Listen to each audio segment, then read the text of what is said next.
this wonderful presentation. I just want to make a comment here. So the Curio Science thing that you mentioned, so when I was in Edinburgh, there's this Edinburgh Science Festival that happens across the city. So one thing that can be included is in an undergrad curriculum is to have those students be asked to, put their stalls of presenting science to the kids. Because when you are doing something something for kids to explain the concept and all, first of all, it leads to your own skills of project management, how to deliver that thing, and also you inculcate interest in science as well. So something just I wanted to add as a sub note. We are open for questions. So any questions for Mustafa? Dr. Archana is there as well. So particularly, I would like your opinion on what my points was about. How to get students to accept non-laboratory roles as a good career option. So there is some implicit bias that is there in the teachers when they're teaching their science, doing the classes, at the project's time, that the lab work is the only thing that is meant to be. Even in today's presentations, if you see, most of the people have put research as the first thing. Everything else comes later. So why is that? Why not have it on an equal footing? Because if you see how many people after BSc go into research, the proportion is minuscule. It's most of the others who are doing other things. But the idea and the mentality of the students when they come out is that research is the main thing to do, everything else is secondary. If I don't get research, I'll do something else. Thank you, Mustafa. So this idea to have the Curio Science part, was it there right from the beginning of the conception, or like? No, that is Dr. Archana Iyer's idea, later. Which came in much later. Okay. And what was the motivation, or I think she would be the correct person to answer that.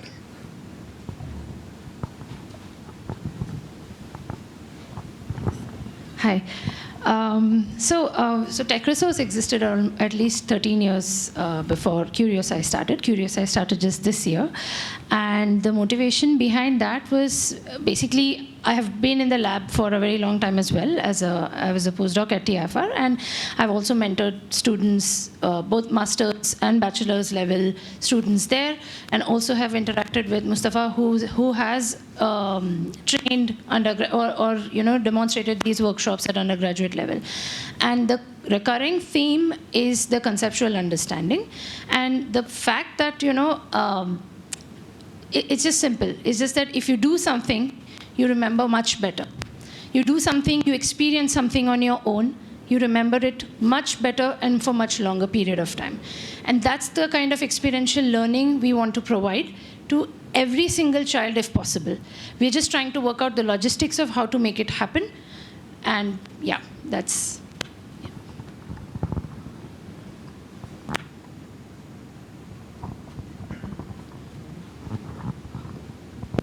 I think, Mustafa, you are very right. I have seen you going to the colleges for workshops and other things. I think one reason why students don't take interest in workshops, because you go for one day and 1 or 2 days. Right. And unfortunately, our whole education system is marks-based. That workshop doesn't count anywhere. Right. Earlier, you may remember that we used to go for field visits. Some of us will drop out. Right. Then it was, 10 marks will be given and you have to prepare. Then everyone started going and writing something. So I think that workshop idea didn't work because of this, because it was not linked to any kind of evaluation. Right. So they assume that it's add-on. Second thing, that our practical examination is also not, the approach is not that. How good you write the principle and requirements, 70%, as an evaluator I know that in Mumbai University and other systems, 70% marks will be given to for the writing requirement and not for the performing experiment. Right. So ultimately the hands-on practical, and of course there are many other issues that there will be 2 gel electrophoresis unit which will be shared between 32 students of biotech. Right. So there are some people who will never take a chance to learn also. They have just come to do BSc. So all these things matter. I was wondering why you started from age 6, 7. Why not you started from, I mean, 9th, 10th batch? Because so they going from top to bottom, we decided to go from bottom to up. We thought that would be a better way of doing, because we can then mold people in a different way. But I think she's inching to say some words. Sorry. I just had to say that actually, because we were starting out, we picked out the most curious lot. And they are the ones who are itching to learn more, experiment more, they ask more. Every single day, we had a series of workshops, I mean, spanning over many days, and we would have experiments continuing. They're the first ones to come in the class and say, what happened to the experiment we did yesterday? You know, they're actually interested in reporting. We actually have mini journals for them where they can, I mean, there's not extensive writing, but then they get to think. And one of the things that I wanted to highlight was that, see, all the fancy experiments that we see often, I mean, they are maybe communicating science, but the learners don't actually understand the why behind it. It's just all fancy, but they don't know the why. So we spend a lot of time to explain that why and take it very slow. So they get to see it with multiple experiments over a period of time. Why does something happen? So yeah, that's why. So we started off with 6 and 7, not only to boost our interest, but also to understand how the paradigm works and how, whether they are receptive enough. And of course, now the challenge is, of course, to scale it up to higher grades as well. Challenge is to scale on par and to go to higher grades, both. Maybe, sure. Thank you. Wonderful lecture. There is one, kind of a comment which I am going to make, which may be very annoying also. As teachers, what we have started doing is that we have stopped going to the labs. People are not entering the labs. This is a hard fact. We are not really entering the labs, and we have left it to the students कि जो आपने करना है कर लो, उसके बाद मैं sign कर दूँगा.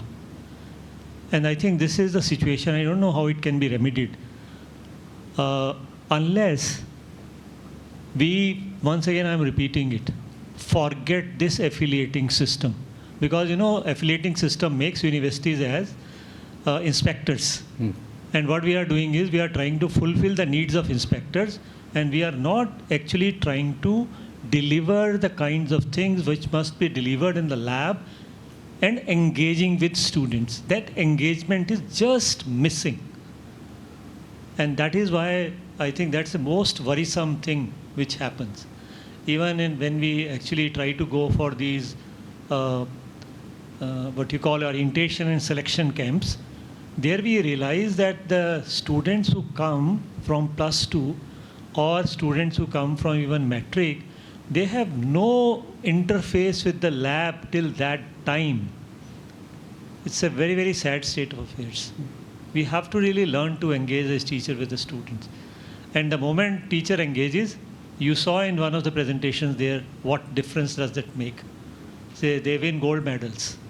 And this is how that is going to happen. And we need to talk loudly about it कि आपको अपनी responsibility करने की ज़रूरत है. आप हमेशा ये नहीं कह सकते कि system में कमी है.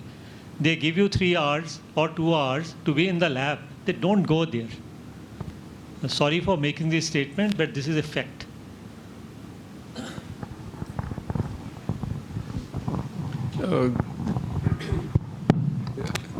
You have an interesting project. Yeah.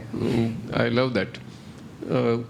One idea for attracting students could be that in NITI, there is one professor, Prasad. Okay, MBA, this thing. He calls himself as Mandi Prasad. Okay. Mandi means market. His name, he has renamed himself. The first day what he does is when the MBA entrants come, he has already purchased the scientific toys worth 10 or 15 lakh rupees from the slum in Kanjurmarg, very close to NITI. Okay. There is a shop who makes scientific toys, very low cost. He keeps the boxes ready When the students come, the orientation takes place for 1 hour or so. The buses are waiting. Every student has to pick up a box. They are given the orientation, what is inside the box, and how to sell it. And they are left at a particular point in Mumbai. And then, unless they finish selling all the toys in the box, they are not supposed to return to the college. Okay, so this is the first day of the college. Right. The name of the project is Becho, Socho, Sikho. Okay. So you may meet him and find out some of the ideas, how people decide to go for careers in selling and, like that. Second important thing is now that the colleges have credit system, and also the internship has 2 credits.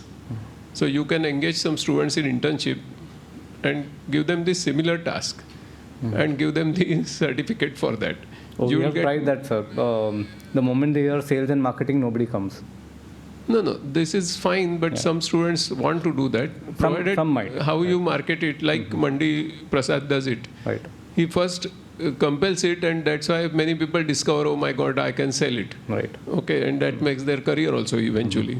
So the first thing is give the exposure. Means instead of finding some fault in the students, we must find it in ourselves. Right. That there must be something wrong in our communication, even though such a precious activity exists. Maybe, who knows? Right.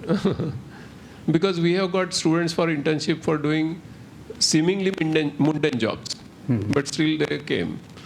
So for example, we send the students in villages to appeal to the ladies to become IT literate.